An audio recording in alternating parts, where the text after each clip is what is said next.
신바람 사연 아파트. 오늘의 사연 시작하겠습니다. 안녕하세요. 당초 계획대로였다면 얼마 뒤 결혼식을 올리고 한참 행복한 신혼생활을 즐기고 있었어야 할 20대 후반의 여자입니다. 이렇게 사연을 보내고 있다는 건 일이 제 계획대로 풀리지 않았다는 이야기겠지요. 결혼을 약속했던 남자친구와는 2년 반을 연애했어요. 연애 기간이 짧은 건 아니지만 저와 남자친구의 나이만 가지고 생각해보면 결혼이라는 게 조금 이른감이 있죠.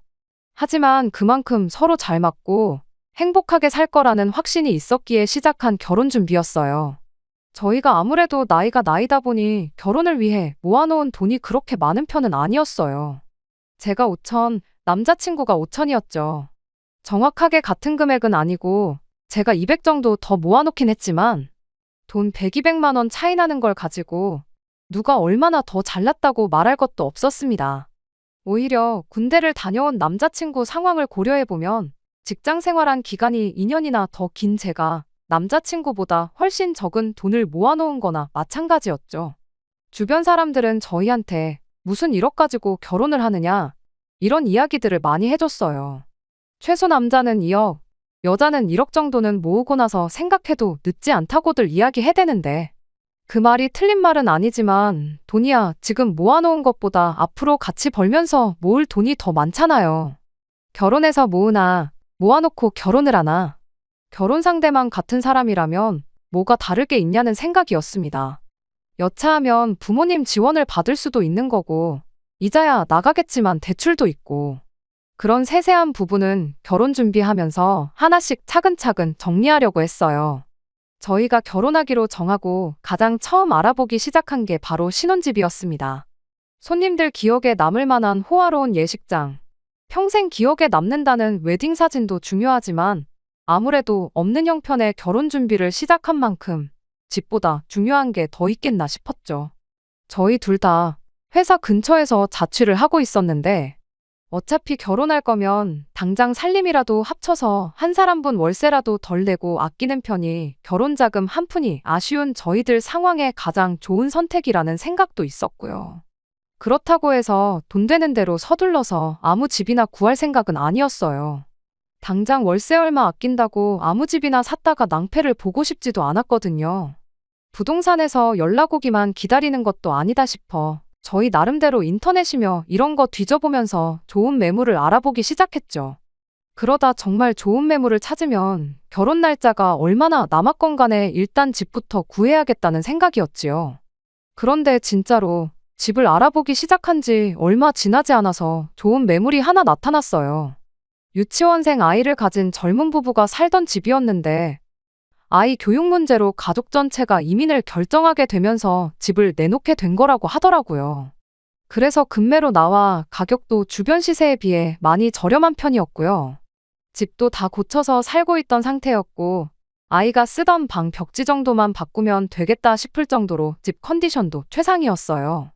그날 남자친구가 마침 일이 바빠서 부득이하게 저 혼자 다녀오게 되었는데 집 상태가 워낙에 좋다 보니까 제가 괜히 시간 끌었다가 하루 사이에 집이 나가버리면 어떡하나 그런 생각이 들더라고요. 당장 저희 돈으로는 한참 부족하긴 했지만 어차피 대출 없이 집을 구할 생각은 없었고 여차하면 저희 부모님이 일단 필요한 만큼은 빌려주신다 하셨으니 급한 대로 계약을 먼저 해버렸어요. 계약 후 집주인분한테 양해를 구하고 그날 저녁에 퇴근한 남자친구 데리고 다시 집 구경을 또 했는데 남자친구도 집을 엄청 마음에 들어하는 눈치였습니다. 제가 상의도 없이 계약부터 해서 혹시나 기분이 나쁘진 않을까 걱정했는데 좋아해주는 걸 보니 마음이 다 놓이더라고요. 계약금은 이미 걸어놓은 상태였지만 집주인분이 이민 준비하면서 처리할 것들도 많고 돈 쓸 일도 많아서 그런데 중도금 따로 없이 최대한 빨리 잔금을 치러줄 수 있느냐고 부탁을 해왔습니다. 당장 저희들 돈 합쳐봐야 1억밖에 안 되었다 보니 나머지 2억을 일단 급한 대로 저희 부모님께 빌리기로 했어요. 그렇게 부랴부랴 일주일도 안 돼서 돈을 만들어놨는데 남자친구가 그제서야 실은 자기 돈은 어머니가 관리를 하고 있어서 자기 수중에는 돈이 하나도 없다는 이야기를 꺼내더라고요. 당장 잔금을 치르네 마네 하고 있는 상황에 진작에 그 돈을 안 찾아놓고 2억 5천 만들어 놓으니 그런 이야기를 하고 있는지 정말 답답할 따름이었습니다. 그때는 어찌나 답답했는지 그 나이 먹도록 엄마가 돈 관리를 해주고 있다는 그 사실이 귀에도 들어오지 않았어요.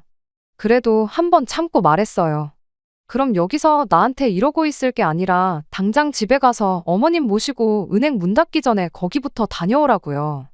5천이면 이체 한도에 걸리지도 않을 것 같은데 돈이 마련된 김에 하루라도 빨리 잔금 치러버리는 게 좋지 않겠냐 했죠.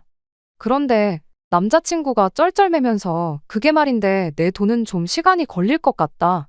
이런 소리를 하더라고요. 어이가 없었죠.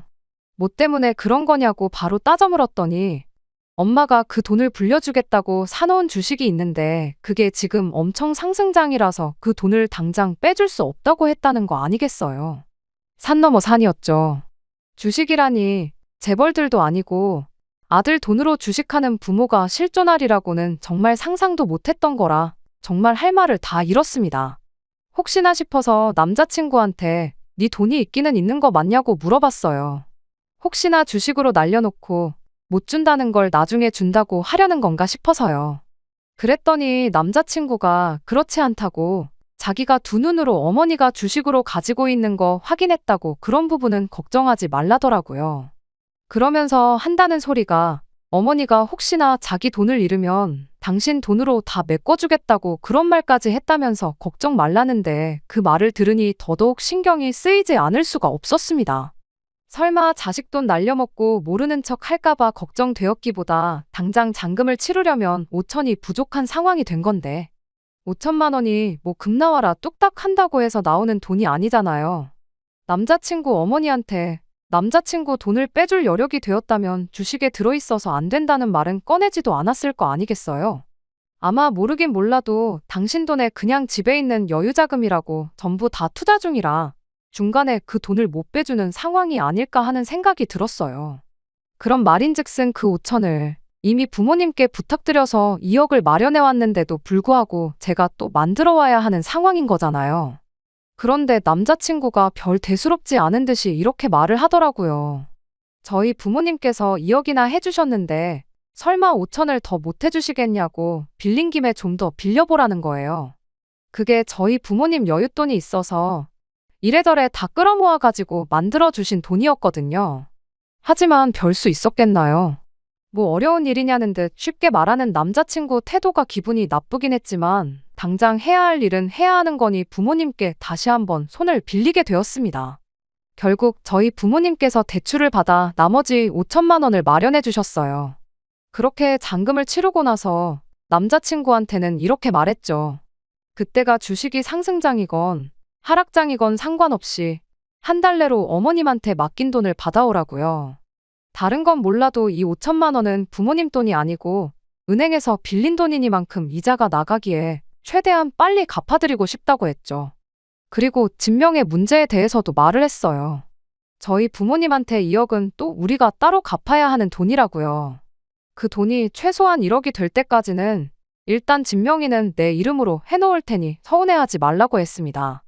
애초에 그게 저희 부모님한테 돈을 빌리는 조건이었다고 그렇게 설명했더니 남자친구도 그렇게 하는 게 당연한 거지 하면서 별 다른 불만을 이야기하지 않았어요. 그런데 한 달이 다 지나도록 남자친구가 5천만 원 이야기를 도무지 꺼내지 않는 거예요. 제가 한 달에 기일을 주긴 했지만 그게 30일을 다 채워서 가져오라는 소리는 절대 아니었거든요.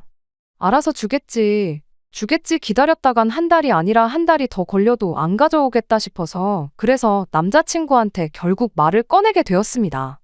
남자친구는 제 예상대로 한 달 시간 준다길래 30일 전에만 가져오면 되는 건 줄 알았다고 하더군요.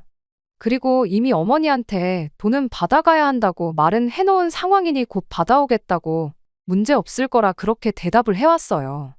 그런데 다음날 남자친구는 약속한 돈을 가지고 온 게 아니라 다른 걸 가지고 집에 돌아왔습니다. 어머님을 집에 모시고 온 거예요. 돈 대신 어머님을 모시고 왔을 때에는 적잖이 당황스러웠지만 저희 집까지 직접 행차하신 거 보면 그 이유가 무언지는 생각하지 않아도 딱 알겠더라고요. 다행히 주절주절 다른 이야기는 단 한마디도 안 하시고 시간 낭비할 것 없이 대본의 본론부터 털어놓으시더군요. 잔금도 다 치른 마당에 그 5천이 급하게 필요할 게 어디 있냐고, 돈은 당신이 그냥 계속 관리하다가 목돈을 만들어서 돌려줄 테니 그냥 줄 때까지 잔말 말고 기다리고 있으라는 소리였어요. 저도 결혼하기 전부터 시어머니하고 척지고 살 생각은 없었다 보니 최대한 예의 챙겨서 대답을 드렸습니다. 그 돈이 처음부터 저희 부모님 여유자금으로 해주신 돈이었으면 저도 당장 이렇게 급하게 받아오라고 하지 않았을 거라고요. 남자친구 돈이 묶여있는 상황인 걸 모르는 채로 진행했다 보니 저희 부모님께서 부득이하게 대출을 받아야 했다고. 저희 집에 갚아야 할 빚도 생겼는데 추가로 대출받은 부분은 이자까지 나가게 생겼으니 적어도 그 돈이라도 먼저 갚아서 없는 돈으로 만들고 싶다고 했습니다. 남자친구 어머니는 이자가 얼마나 나가길래 그러냐고 제게 물었죠. 얼마인지 액수를 듣더니 그게 내가 버는 돈 생각하면 얼마나 보잘것없는 돈인 줄 아냐 큰 소리를 치더니 그 이자 내가 내줄 테니 더는 묻지 말라고 말을 끝내버렸어요. 이후로 약속했던 이자 관련해서 예비 시어머니한테서 땡전 한 푼 받은 적은 없었습니다. 남자친구가 내가 엄마한테 받아올게 하고 자기 월급에서 얼마씩 보내는 정도였지요. 우여곡절은 있었지만 결국 그렇게 신혼집 문제는 마무리되게 되었구나 싶었죠. 그렇게 잔금을 치르고 결혼식 날짜는 아직 잡지 않은 상태였지만 이미 모든 돈이 집에 들어간 상황이다 보니 결혼식은 조금 미뤄지더라도 일단 살림부터 합치자는 쪽으로 이야기가 정리됐습니다. 식은 예비 시모가 약속한 5천만 원을 받고 나서 그리고 나서 올리면 된다고 생각했어요. 오히려 같이 지내보면 결혼 후 어떤 모습일지 미리 알 수 있겠다 싶기도 했고요.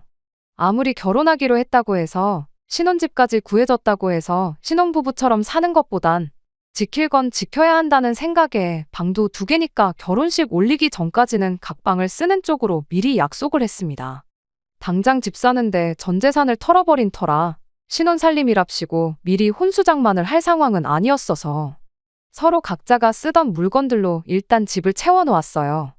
남자친구가 살던 집의 경우는 침대가 옵션으로 되어 있었다 보니 제가 쓰던 침대를 남자친구한테 쓰라고 일단 양보해줬고 저는 일단 7개월짜리 무이자 할부로 결혼하면 쓸 침대만 먼저 장만을 했습니다.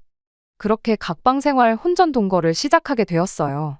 그런데 그렇게 같이 살기 시작한 지 얼마 안 돼서부터 예비 시어머니가 저희 집에 자주 들락거리기 시작했습니다.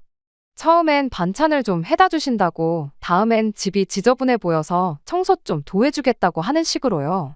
거기엔 명확한 이유가 있는 것처럼 보였지만 매번 그렇게 사소한 이유를 대며 하루 이틀 사이 간격으로 집에 찾아오는 일이 반복되다 보니 신경이 쓰이기 시작했습니다. 하루는 퇴근하고 돌아와 보니 시어머니가 그냥 저희 집에 계셨던 적도 있었어요. 아들 집인데 뭐 어떠냐며 슬쩍 웃으시는데 다른 걸 다 떠나서 그 말이 자꾸 머릿속을 떠나지 않더라고요. 아들 집이라는 그 말이 말입니다. 이 집에 아직 남자친구 돈은 한 푼도 들어온 게 없었잖아요. 그 5천만 원이라도 해주셨다면야 제가 그 정도까지는 생각하지 않았겠지만 그런 상황에 벌써부터 콕 집어 아들 집이라는 말을 하니 이따금씩 저희 집을 드나든다는 작은 불만이 점점 제 마음속에서 커지기 시작했어요. 앞서 적었다시피 제가 쓰던 오래된 침대는 당분간 남자친구가 사용하라고 넘겨준 상태였고 7개월 할부이긴 하지만 1,000만 원이나 들여서 저는 좋은 침대를 하나 장만했어요. 제가 허리디스크 초기 진단을 받은 적이 있어서 이왕 결혼하고 쓰는 침대는 되도록 좋은 걸로 장만할 계획이 애초부터 있었거든요. 비싸다고 무조건 좋은 게 아닐 테니 여기저기 발품 팔아가면서 직접 누워봤을 때 최대한 흔들림이 없고 지지력이 강한 매트리스로 신경 쓰고 또 써서 고른 침대였어요. 각방을 쓰고 있었기에 당분간은 제가 혼자서 사용하기로 결정되어 있는 상황이었고요. 그런데 하루는 그렇게 퇴근하고 집에 돌아왔는데 신발장에 예비 시어머니 신발이 있더라고요. 평소였으면 원하지는 않았지만 이제 들어왔냐고 반겨라도 줬을 텐데 집에는 인기척이라고는 느껴지지 않았어요. 신발만 벗어두고 맨발로 어디 나가신 건 아닐 텐데 싶었는데 집 안에 들어오니 이상하게 제 방문이 살짝 열려있는 게 눈에 들어오더군요. 깜짝 놀라 문을 열었는데 세상에 예비 시어머니가 제 침대 위에서 누가 업어가도 모를 정도로 깊은 잠에 빠져 있더라고요. 그 길로 바로 예비 시어머니를 깨웠죠. 이게 무슨 상황인지 따져야 하나 싶은 와중에 예비 시어머니는 눈 비비고 일어나서는 자세를 고쳐 앉아 침대에 등을 기대고 앉더니 침대가 엄청 비싼 거라더니 허리를 딱 받쳐주는 게 좋기는 좋다면서 마음에 쏙 든다는 소리를 하는 겁니다. 예비 시어머니를 면전에 두고 뭐라 할 수 없어서 그때는 그냥 슬쩍 웃으며 넘어가긴 했지만 그렇게 예비 시어머니가 집에 돌아가시고 나서 남자친구한테 조심스럽게 이야기를 했어요. 다시는 이런 일이 없었으면 좋겠다고요. 암만 우리가 결혼하기로 했어도 우리조차 결혼 전에 지킬 건 지켜야 한다고 각방을 쓰고 있지 않느냐고. 아무리 어머님이라도 지금 당장 내 방은 엄연히 나 혼자만의 공간인데 이런 식으로 내 방에 마음대로 드나드는 건 좀 불편하다고요. 막말로 저희가 결혼을 했다고 해도 시어머니가 아들 내외 쓰는 방문을 아무렇지도 않게 열고 들어와서 낮잠을 자는 것 또한 정상은 아니잖아요. 남자친구도 그때는 알겠다고 앞으로 이럴 일은 없을 거라며 고개를 끄덕였지만 며칠 지나 또 다시 이상한 낌새를 눈치챌 수 있었습니다. 뭔가 방에 누가 들어왔다는 느낌을 지울 수가 없었거든요. 그런데 남자친구한테 물어봐도 어머니한테 말했다. 안 그런다고 하셨다 하며 지금 어머니를 의심하는 거냐 하는 대답밖에 들을 수가 없었죠. 그래서 하루는 제가 머리를 써서 제 나름의 표시를 남겨뒀어요. 이불도 일부러 앞뒷면이 거의 똑같은 이불로 바꾸고 일부러 표 안 나게 뒤집어서 이불을 정리해두고 출근을 했었죠. 처음 며칠은 제가 정리해둔 그 상태였어서 정말 제가 과민 반응을 했나 싶던 와중에 아니나 다를까 딱 일주일이 지나고 나서 제가 출근한 사이 예비 시어머니가 아직도 집에 드나들고 있고 내 침대에서 낮잠까지 한잠 주무시고 간다는 사실을 알게 되었습니다. 이불이 앞면으로 정리되어 있었고 이불을 다시 정리하다가 예비 시어머니 머리카락도 한 가닥 발견을 해버렸거든요. 그때 확신이 들었어요. 말로는 아니라고 하지만 예비 시어머니가 여전히 제 방에 드나든다는 사실을요. 증거를 잡은 그날에 남자친구를 불러 이야기를 꺼냈어요. 어머님이 아직도 집에 맘대로 오시고 내 침대에서 낮잠도 주무시는 것 같다고요. 일부러 이불을 뒤집어서 정리해놓는데 오늘은 다시 앞면으로 정리되어 있는 걸 보면 틀림없다고 했죠. 그런데 남자친구는 거기서 저한테 오히려 앞뒷면이 똑같은데 너가 아침에 정리할 때 헷갈렸던 거 아니냐고 되묻더군요. 그럴 리가 없다고 하는 남자친구한테 이불 정리하면서 발견한 예비 시어머니 머리카락도 보여줬어요. 누가 봐도 예비 시어머니 머리카락이라고 밖에 설명이 안 되는 굵은 파마머리를 보니 남자친구도 그제서야 말을 더 꺼내지 못하더라고요. 제가 그걸 가지고 남자친구랑 싸울 생각이 있던 것도 아니었고 다만 어머님이 이제 우리 집에 자유롭게 드나드는 것부터가 문제인 것 같으니 그것부터 못하게 했으면 좋겠다고 말을 건넸습니다. 그랬더니 남자친구가 제 말은 대수롭지 않는다는 듯한 태도로 이렇게 한마디를 꺼내더군요. 그럼 엄마는 이제 이 집에 오지 말라고 자기가 확실하게 말을 할 테니까 이 침대를 어머니 쓰시라고 드리면 어떻겠냐고요. 뭔 소린가 했더니 어머니가 제 침대를 그렇게 마음에 들어 하셨답니다. 어머니도 맨날 주식한다고 고개 숙이고 핸드폰만 붙들고 계셔서 그런가 요즘 부쩍 어깨도 뭉치고 허리도 안 좋은 것 같다고 하신다고. 그러니 이 침대를 어머니한테 쓰라고 드리자는 소리였지요. 어머니가 굳이 우리 집에 목적이 있어서 오시는 게 아니고 그 침대에서 잠깐만이라도 눈 좀 붙이면 그렇게 쾌적할 수가 없다시는데 침대만 넘겨드리면 당분간 우리 집에 올 일은 없을 거라면서요. 그게 오히려 서로 편한 방법 아니겠냐는 소리를 하는데 한순간 정말 어이가 없어서 아무 말도 나오지 않았습니다.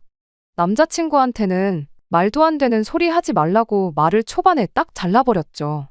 그냥 이 집에 오지 마시라 한마디면 되는 거 아니겠냐고요.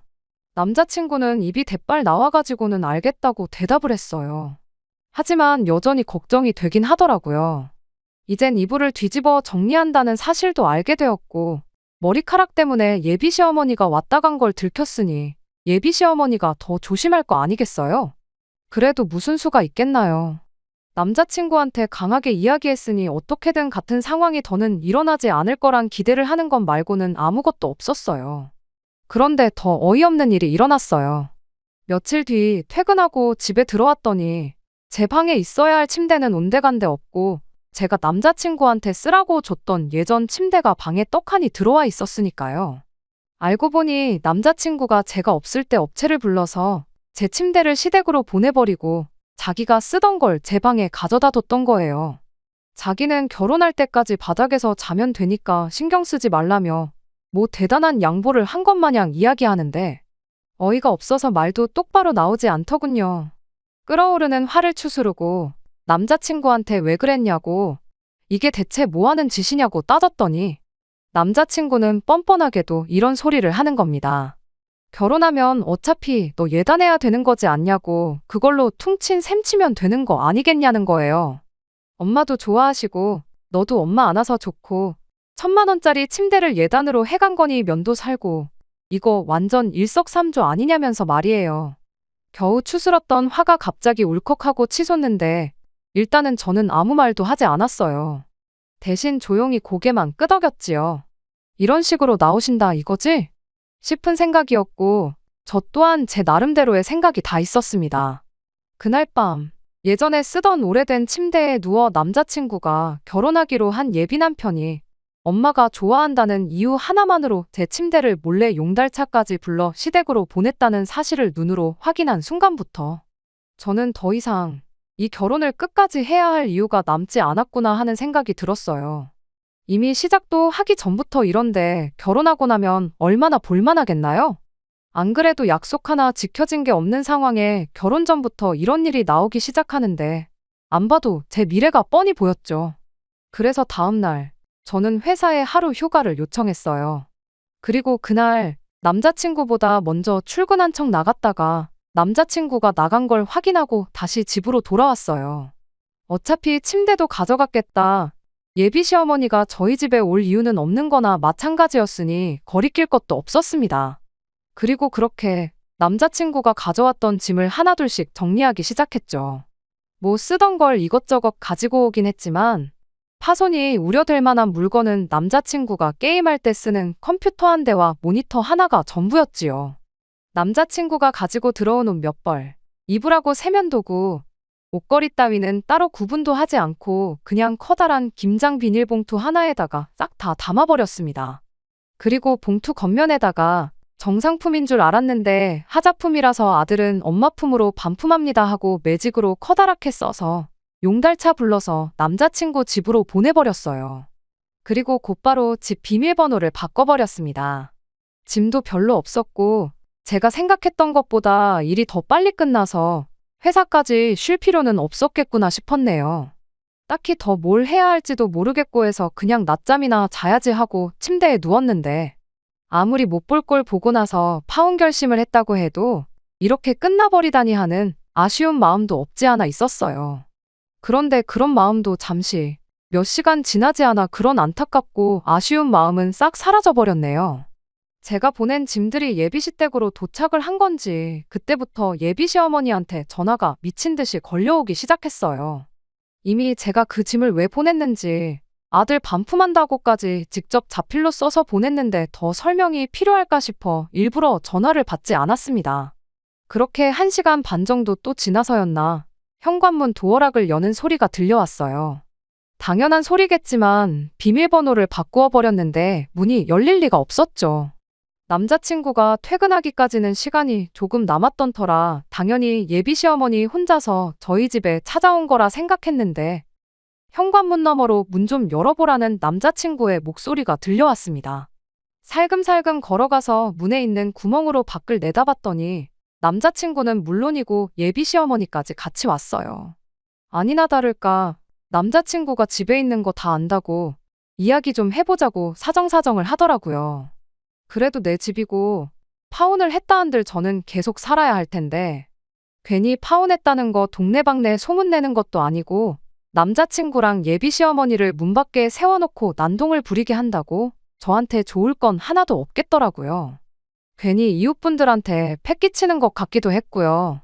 그렇게 잠시 동안 생각을 정리하고 결국 현관문을 열어줬지요.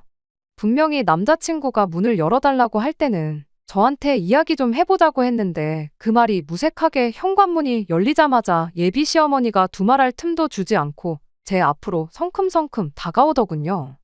그리곤 저한테 이게 뭐 하자는 짓이냐며 소리를 치더니 바로 제 머리채를 움켜잡더라고요. 예상도 못한 상황에 당황스러웠지만 머리채를 잡히고 나니 이제 뭐 저 사람들도 나랑은 다시 잘해볼 생각이 없는 거구나 싶은 생각이 들었어요. 그리고 그 생각이 들자마자 바로 몸이 먼저 반응을 했습니다. 머리채를 붙들려 앞이 잘 보이지가 않았지만 그대로 저도 팔을 뻗어서 예비 시어머니 머리채를 똑같이 움켜쥐었죠. 그랬더니 예비 시어머니가 또 바락바락 소리를 지르시더라고요. 며느리가 시어머니 머리채를 잡는 게 맞냐면서 괴성을 꽥꽥 지르길래 시어머니면 며느리 머리채 잡아도 되는 거냐고 저도 크게 한 소리 했어요. 이야기 좀 하자고 들어와 놓고 시어머니가 저한테 달려드는 걸 막지도 않았던 남자친구가 자기 엄마가 저한테 머리채를 잡히니 그제서야 두 사람 다 그만하라고 저희를 뜯어말리기 시작했습니다. 남자친구의 개입으로 잠깐 휴전 상태가 되었지만 붙잡은 머리채를 풀었다고 해서 이미 엎질러진 물을 주워 담을 수는 없었죠. 예비 시어머니는 아직도 화가 덜 풀린 건지 또 며느리라는 애가 시어머니 머리채를 붙잡는 게 말이나 되냐며 또 저한테 따져들기 시작했어요. 그래서 아까 했던 말 못 들었냐고 결혼식을 올릴 것도 아니고 날짜도 잡히지가 않았는데 무슨 며느리 타령을 하느냐 했죠. 예비 시어머니는 내 아들하고 결혼하겠다고 벌써 신혼집까지 다 구해놨는데 그럼 그게 며느리지 뭐겠냐고 따져묻길래 그 말에도 또 한마디 해줬어요. 무슨 신혼집 타령을 하고 있냐고 이 집에 1,000원 한 장 보탠 거나 있느냐고 말이에요. 주기로 했던 돈을 진작에 줬으면 말을 않겠는데 그런 것도 아니지 않느냐고. 그런데 그것도 모자라 맘대로 집에 쳐들어와서 남의 집 살림살이까지 몰래 빼돌리지 않았느냐고. 그거 절도죄인 거 모르냐고 따졌죠. 그리고 허락도 없이 내 집에 들락거린 거 그건 무단침입죄고 오늘 이렇게 내 머리채까지 붙들었으니 폭행죄도 성립하지 않겠냐고. 아, 그리고 준다고 했던 돈도 아직 안 주고 있으니 사기죄까지 추가할 수 있는지 한번 알아보겠다고 말했습니다. 내가 장난치는 거 같냐고 당장 5분 내로 내 집에서 꺼지지 않으면 경찰 부르고 어디 법대로 할 수 있는 건 전부 다 해보겠다고. 내가 진짜 할지 말지 궁금하면 한번 이 집에서 5분만 버텨보라고 그렇게 으름장을 놓았어요. 머리채를 붙잡을 때는 아주 본때를 보여주고 참교육을 해주겠다는 식으로 나오더니 법대로 하자는 이야기를 꺼내니 5분은 무슨 5초도 기다리지 않고 바로 꼬리 내리고 그 길로 남자친구와 함께 물러났어요. 그리고 그렇게 두 사람을 보내는 순간 이 결혼은 완전 끝이 났구나 하는 확신이 생겼습니다. 오히려 안타깝고 아쉬운 마음에 저도 제가 무슨 생각을 하고 있는 건지 혼란스러운 와중에 이렇게 직접 찾아와 손수 종지부까지 찍어주니 고마운 마음까지 들었네요. 그날 일 이후로 남자친구는 문자며 전화며 저한테 끊임없이 연락을 해왔습니다. 당연한 이야기겠지만 그런 남자친구의 연락에 저는 일절 대답도 하지 않고 전부 무시해버렸지요. 그랬더니 집 앞까지 찾아와 1시간이고 2시간이고 문 좀 열어달라고 싹싹 빌고 가고 그러더군요. 며칠 동안 그러는 것도 싹 다 무시했더니 하루는 저희 집 앞에 편지를 두고 갔더라고요. 편지 봉투가 두둑한 게 열어서 보니 무려 A사용지 5장 분량의 반성문을 써가지고 온 거예요. 장장 5장이나 되는 편지였지만 내용은 똑같은 말의 반복이었습니다. 엄마가 2번 다시 너한테 그렇게 행동하지 못하게 하겠다. 원한다면 안 보고도 살겠다. 내가 너무 철이 없었다느니 미안하다고 자기한테 딱 한 번만 기회를 달라. 이런 말만 순서가 뒤죽박죽이 돼서 써 있었어요. 하지만 그 많은 말들 중에 단 한 문장도 그동안 있었던 일로 너가 많이 힘들었겠다. 마음고생 좀 했겠다 하는 말은 하나도 없었습니다. 어김없이 그날 저녁에 퇴근 후 저희 집 앞에 다시 찾아온 남자친구 앞에서 그 반성문을 보는 앞에서 찢어버리고 한마디 해줬어요.